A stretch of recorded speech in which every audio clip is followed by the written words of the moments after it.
Lions fans, let's talk. Let's call this one after the dust settles or after the door closes, after everything settles down and everything is calmed down. And of course, the draft is not over, but the first round is, which is in Lions history, is the most significant round. Rounds 2 and 3 or 7 and so forth through the years, they're okay. The first round is the round that they're looking to have the gold jacket, or the find the star that's going to take it to the promised land. All right. The reason why the first overall pick, I'm not gonna say first overall, but the first round pick is disastrous because the output is a gimmick. No, there's some content that YouTube content that have stated this, that they're, when they draft certain players, they're already predicted of what type of offense or what kind of defense or what kind of scheme that this individual player will be placed in. Now, all right, and I'm not going to defend what they did. I can somewhat understand it. I can understand it because if you're going to do if last year and well, let's say the first 2 years of Dan Campbell, or well, how many years he been here? 2 years, 3 years? I don't even know. I'm lost with that.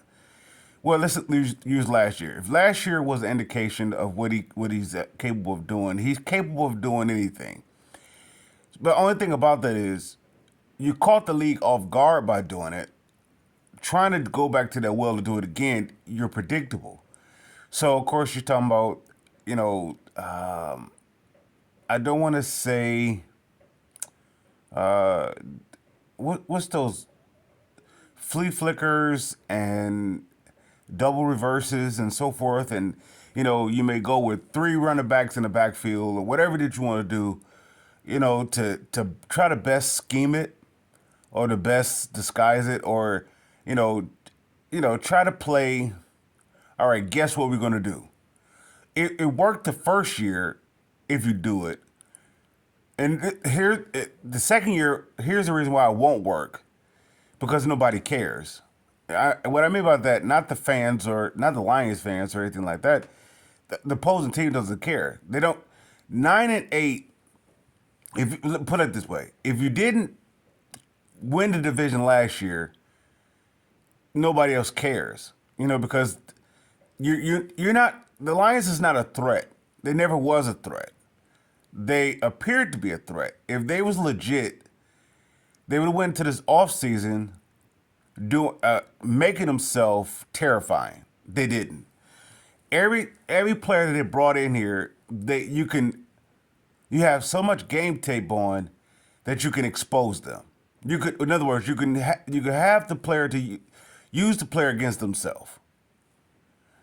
Give me somebody, the free safety. You can use that against the Lions. The cornerback, the two corners, you can use that against the Lions. The resigned players. All right, if they would have got players that nobody would know how they would work in a system, they would have caught the lead more by surprise. Okay, the first draft pick selection this year, it is Javid Best, which in other words, it goes back to what I was saying before. The Lions, they do what's already been done. They doing something original. That's a one trick pony thing, which in other words, what they was able to do last year, it worked. Now they're gonna do what Detroit do as a city. I won't say as a city. I'll include all the residents in the city and so forth. I'll include everybody in this. If it worked one time, they'd do it again. They keep doing it until it falls off. But the only thing about that, they don't have a equally second option. They wear it out till it's no more, right? Okay, say for example, the city gave us the Motor City and let's say the Motown music, right? instead of them doing something equally to that level, they they they rolled that wheel, or they rolled it out until the wheels fell off. Now there's nothing here but depletion. So if there is something going around about the city, like how come there's so much, you know, hard times or this or that? Because when it was booming, it was the first time it was done. It was authentic, right? But they never done anything to duplicate the authenticness. So the creativity, they put the creativity on pause, or maybe that's all they had. And those who the power to be got content with just being complacent. Now, why does that factor with the Lions? Because the Lions is part of that self same tenure. There's that self same, let's say, success of the city. They're part of that. Let's say the Fords are. And give me something that the Fords have done that's been innovative. So if they're not going to be innovative, you're only going to draft. I mean, not draft. You're only going to hire those artists self-same like-minded. You're not going to get a guy. You're not going to bring in people that is more innovative than you because they will outshine you, right? The Fords still want to be on top. They still want the name to be recognized. I get that. That's smart, and but at the same time, it stops you. It stops the progression of the wheel. It stops it. So I say that to say this with the Jack Campbell situation. Jack Campbell, I like the pick. I don't love the pick. I like the pick because it is tough. However, I don't love it because he's not a gold jacket. What I mean by that, he's going to have to overwork to be a gold jacket. And it fits it fits them being 9-8 or 9-7. It fits that. It doesn't fit them to be 11 plus. What does this say? It says Dan Campbell and Brad Holmes, that whole electric enthusiasm, it ran out. So it ran out the first time they did it. When they drafted Sewell, and so Sewell, it was legit, right? When you draft Hutchinson, it's duplicated. Now this year it's still duplicated. The excitement that is. We got the guy that we wanted. We saw him high in the process and so forth. Okay. The guy that they picked, the running back, the only way this works, the only way this can work, let's start with that. The only way it can work is that you're gonna have to run with 3 running backs in the backfield. That's the only way you're gonna offset the defense. So you're going to have them to pick and choose. They're going to know that it's dealing with the run, but yet you're going to have them pick and choose. Okay, so you're going to have to run with a 3-headed monster, not checking in, checking out, but 3-headed monster. You're going to have to work it. So you're going to do a gimmick, you're going to do a scheme, you're going to do something, right? Well, because if you go with Montgomery, Gibbs, and Swift, if you are the defense, you got to gamble what you get. Now, what would have made that work more if they would have drafted the tackle? The reason why, if you would have drafted the tackle, why it would have worked more, because now you could put Sewell out on the edge with the tackle on the line. What I mean by that is, all right, Gibbs is going to take out Williams, not Swift. He's going to take out Williams for 6 games. I get that. If you have another tackle there, the tackle basically is an additional lineman. So you're going to have 1, 2, 3, 4, 5. You're going to have 6 on the line. Yet the sixth man that's on the line is going to be identified as a tight end, such as Sewell played out last year. All right? So it's a guessing game. That's the only way that the 3-headed running back thing works. All right, once again, they're trying to duplicate what they. There's no secret how they run it. As an organization, they don't do anything original. They find what somebody else does and they duplicate it. I understand this is a copycat league, But one thing I give them credit for, last year they was pretty much, they made the attempt at being authentic with the gimmick plays and everything else, catching the lead by, okay, it worked. Now you're going to be known for that, or now you're known for that. And going into this draft, you can clearly see that it's a gimmick what they're trying to do with this. The only way Jack Campbell works, he doesn't work with Rodriguez. He doesn't work with Anzalone. He doesn't work with Derek Barnes. And go ahead and tell me they dress their linebacker core. Go and tell me that linebacker core made Aiden Hutchinson better. Go and tell me, okay, because the offensive line is still full of question marks. Pascal question mark, Romeo question mark, the other core question mark. You have all these question marks on the two, what you can say, the four defensive tackles. They're all questioned. Somebody, like, once again, you're going to get the content here that's going to justify it, or they're going to rationalize it. They're going to rationalize it to make it seem like this is going to work. It can't work because the other teams in the North is going to get they're going to get better athletic. All right, let's say, like, here's the reason why it won't work against the other teams in the North. Okay, Minnesota, I don't know. Forgive me, I'm drawing a blank. Have they been to the Super Bowl? Since the Super Bowl era? Excuse me. Have they? I don't recall. I don't think so. What about the Bears? Oh, of course they have. Have they been in there? They've been in there several times. So they have something to play off of. Green Bay, they've been there and they have something to play off of. Somebody can say, "What? That's in the past. That have nothing to do with it." Well, when you have that on your resume, you got something to build off of. The reason why it doesn't work here with whatever they do, because there is no threat to no organization. It's a script. In other words, they've allowed the Lions to beat themselves. This year, you're going to see the Lion beat themselves. You're going to see it. Why? Because they didn't push the needle. They didn't do anything to get past 9-8. Now, don't get me wrong, they can overwork, they could be, overachievers, and they can get 10 plus wins. They could do it that way. But you're talking about everybody going past the level of expectation. And what the problem with that is, the individual players that may do that, that's not who they are. It's almost like that 91 season. The 91 season, everybody had like this enthusiasm, or you could say they had something to prove, whatever the case may be. But 92, 93, what happened? Where was that at?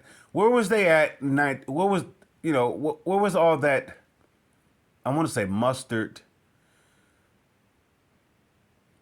approach, mustard. That exceeding expectation. Where was that at 92 and 93? It was gone. Somebody could say, well, that goes back to them signing players. I get that. It does and it doesn't.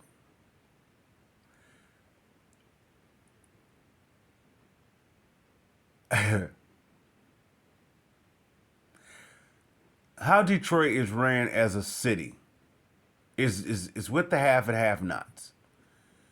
And of course, you cannot. Well, I don't want to bring, politics or civil situations, any of that into sports. I especially particularly with dealing with the Lions, yet it plays a significant part. You have to consider it when it comes to the Lions. The Pistons know, Tigers know, Red Wings know. Because they'll do what it takes to win. Why? Because they did what it took to win. The Lions never do what it takes to win. They do just enough to keep the fans in the seat, which is a guaranteed million to a billion. It works. I get it. So somebody say what you're saying to keep it on the field. it's hard to keep it on the field when they give you so many questions off the field. Tell me how this works. Remember when Java Best was here? So the Lions duplicated that. I get that. I heard one content today say the Jahmyr Gibbs pick is a good pick because it's brilliant because they're going to be able to do something since they haven't been able to do with Java Best. And all right, that's Lion-esque. I get that. Okay, if you do it one time, right, you're going to be known for it. So what else do they have? If that one player does not have elite, let's say it this way, if your first round draft pick does not have 3 to 4 ways, whether it be offensive, defensive, how to make the opposing side to study, game plan for, is a wasted pick. This is why Hutchinson is a wasted pick. Is I'm not gonna say a wasted pick. It's an overhyped pick because he's gonna have to go into the tool shed and come out like J.J. Watt. Nobody saw J.J. Watt doing what he did. They saw him being as the same as Aiden Hutchinson coming out. But he went into his tool shed and he added to this game. Now, if Hutchinson does that, then you talk about something that's going to make the defense, the offense honest. And they're going to have the game plan. But he don't have that in his repertoire as of now. Nobody on their team does. So if you get a fan that says they're going to get better, these players are going to get better, you're talking about getting better to the elite standard. Okay. Whoever is the best defense, let's say, okay, dealing with the offensive guy, right? I was told that Gibbs is going to be like a Kamara type guy. The only thing about it, Kamara already did it. It's not a threat unless it's the first time it's done. Say, for example, if they would have brought Kamara over here in his prime, it wouldn't have been a threat because they know they have game tape on it. So what I'm saying like this, okay. The offensive line is predictable now because it's their strength. So you're going to need your offensive weapons to make the offensive line less predictable. So now you're expecting J-Mo to do something that he hasn't done. Now you're talking about trick plays and everything else, right? They're going to have to do all that. But one thing about it, they did it already. Now, don't get me wrong, you could still have more trick plays to do, but that would be no different than the Lions trying to reinvent the wheel with I'm going to say reinvent the wheel. We'll bring in the run and shoot thing. It's when you brought in Rick Spielman, if you're not Rick Spielman, Chris Spielman, when you brought in Barry Sanders, you're gonna bring in what's already been here. When you brought in Dan Campbell, you're gonna bring here what is already here. So this is why I was saying get someone who's not tied to the organization, because you don't know what you're gonna get. Everything here now is predictable. Somebody said, well, they upgraded the defense with the secondary, but it's predictable here. Everything the Lions is going to do this year, you can pretty much see it. Just based upon the draft picks. If I'm the Green Bay, if I'm the Bears, if I'm the Packers, the Lions never opposed a threat. They never had a threat. Even if if I'm Green Bay, I let go of Aaron Rodgers. Love is going to beat them. Okay, did the Lions sweep Minnesota last year? Did the Lions sweep the Bears last year? That's off of Justin Fields and Cousins, right? Did they sweep them? If they had swept them, they'd have won the division. and also including they swept Green Bay. They would have won the division, right? Since they didn't win the division, I'm going to assume that they didn't sweep it. And if you couldn't sweep it last year, when you caught the league by surprise, now that you're on notice and you didn't do anything to put the league by surprise, what I mean by that is the talent that you put on the field, you didn't do anything to put the league by surprise. You didn't do anything. Now you're asking the players to be overworkers. All because of the fact you can't let go of this. If you try, okay, they're going to say that they made an offer for Anderson. You didn't go get him, though. You don't say you didn't have the assets to go do it. You didn't want to do it. You did it the Ford's way. Buy low, sell high. All right? You get the player if you can lowball it. All right? So if you can lowball a trade partner, you'll do it. But that's how that's how the Fords do business. Period. If you can lowball it. All right. Let's see.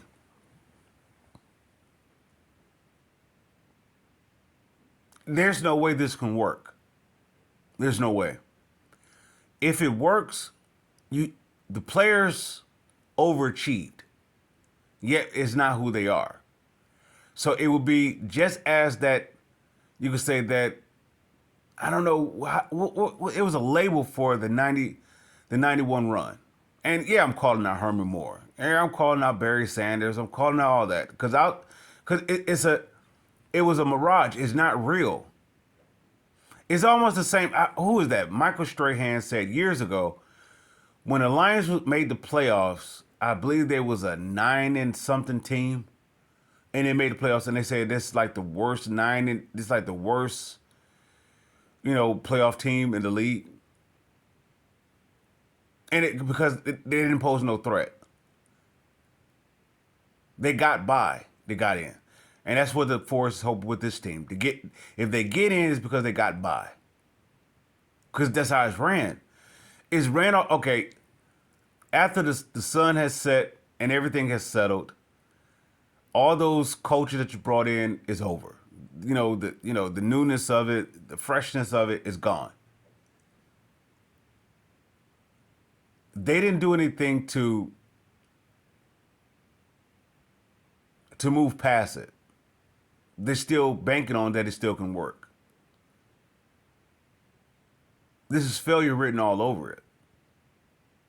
So yeah, I throw politics into this because it's complacency. It's the half and half-nots with the city. And the reason why the city is not on the level of a New York or Chicago or any other major city is because of the fact it constantly stays divided. The moment that there was those that came from the South came to the North, segregation happened, right? And in the midst of segregation, as long as there's division, it can't triumph. Now, the reason why the reason why Detroit thrived early on is because of the simple fact that it really wasn't much of the migration, I guess you could say, from the South to the North as early on. It wasn't an impact enough to divide it. Well, it was a system in play to have the ones that came from the South to work. You have the ones that come from the South to work.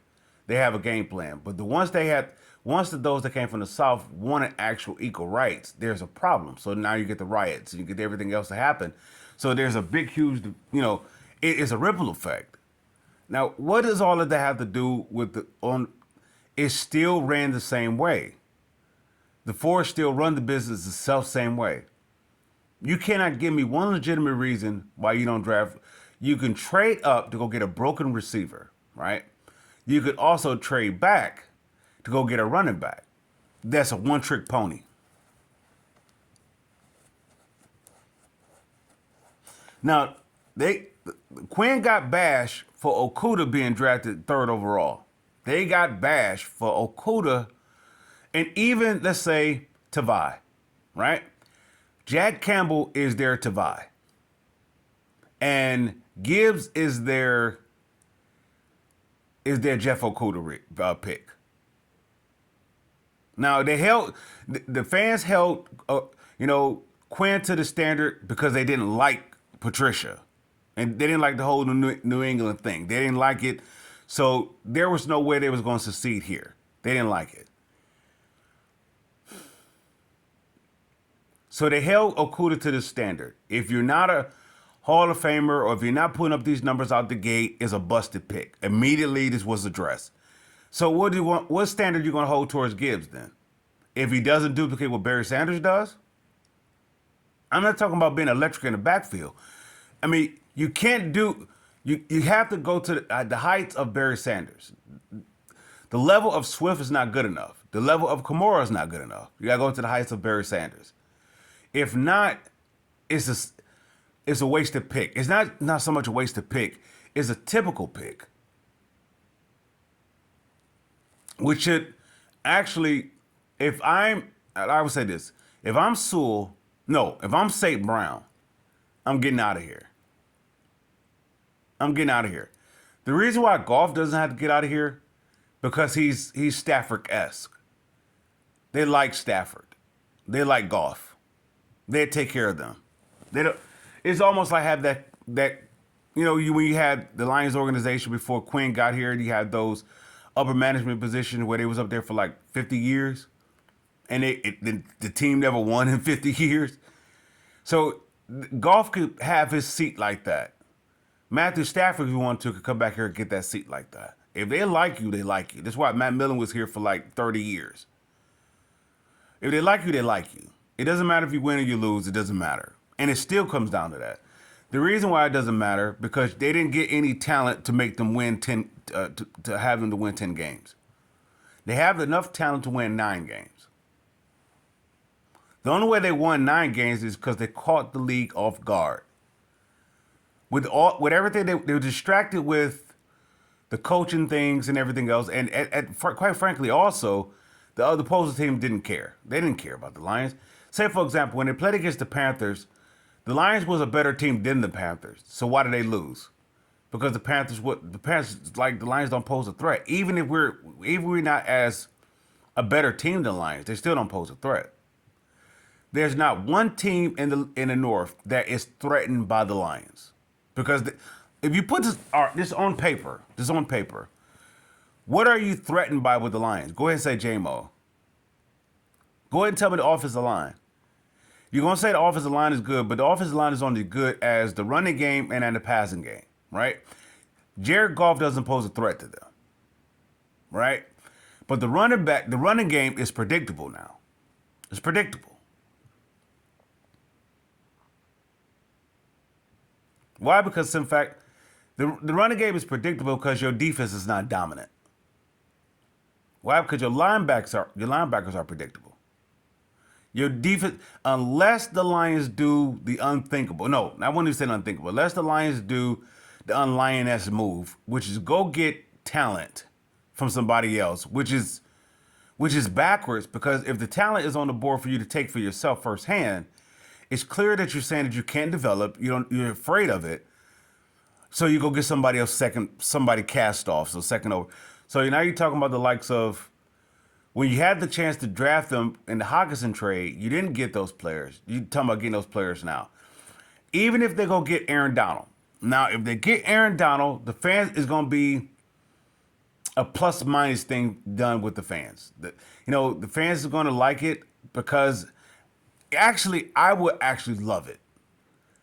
Even at the age that he is, and even as costly as it would be, you still have the game plan for Donald. That frees up Hutchinson more so than anything.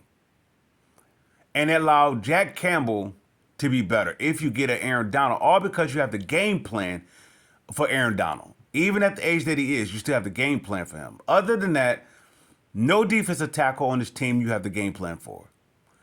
No defensive lineman you have the game plan for. No linebacker you have the game plan for. None of the secondary you have the game plan for. The reason why the Johnson guy worked, because it was in Philly, right? He was, forgive me if I'm wrong, he came from Philly. It's so many other players that you have to game plan for that allowed him to be less of a game plan. He can roam. Now, if you don't have nobody on this defense that you game plan for, you just took out Johnson out the equation. He's not going to duplicate. He's not going to be able to duplicate what he did in Philadelphia. The reason why, let's say, all right, people go back to this from time to time with the Jim Caldwell thing when he had, and they compared it to Patricia. All right, when they had the Glover Quinn situation, the reason why Glover Quinn worked because you had to focus on the Ndamukong Suh. You had the game plan for him. So now that's less game tape that you have to put on Quinn. Right? The reason why Ed Reed worked is because you had the game plan for Ray Lewis. All right. So not just that. So now Ed Reed steps up. Now you have the game plan for Ed Reed and Ray Lewis. But you also have Terrell Suggs. So that's why the defense was so good for so long. You have the game plan for three different players. So that's always going to have you to, as a as an offensive coordinator, that's too much work. That's too much work to, who's going to be the next person that's going to, and the reason why it fell off because they didn't have the fourth person. However, with the Lions, you have nobody to game plan for. But the fans here is part of that coming from the north. Coming from the south north, I don't want to say generation deal. So they're gonna move a step slow. So this is how you can get a guy like a guy that's say it for example like this. The media here, the Lions media here, is what is actually the replacement of those who have been in the Lions office for those 50 plus years. They do the same thing. The Ryan Armanis and Matt Derrys, all the locals that have been doing. If they've been covering the Lions for 5 years, they have a contract with the Lions, not their radio station, media station, or whatnot. It's with the Lions. So they're going to do it. They're going to do it a certain way. They're going to defend it. At the same time, make it tasty enough to be talked about. That goes along with the Woodward Sports. All this is all the same. It's all the same.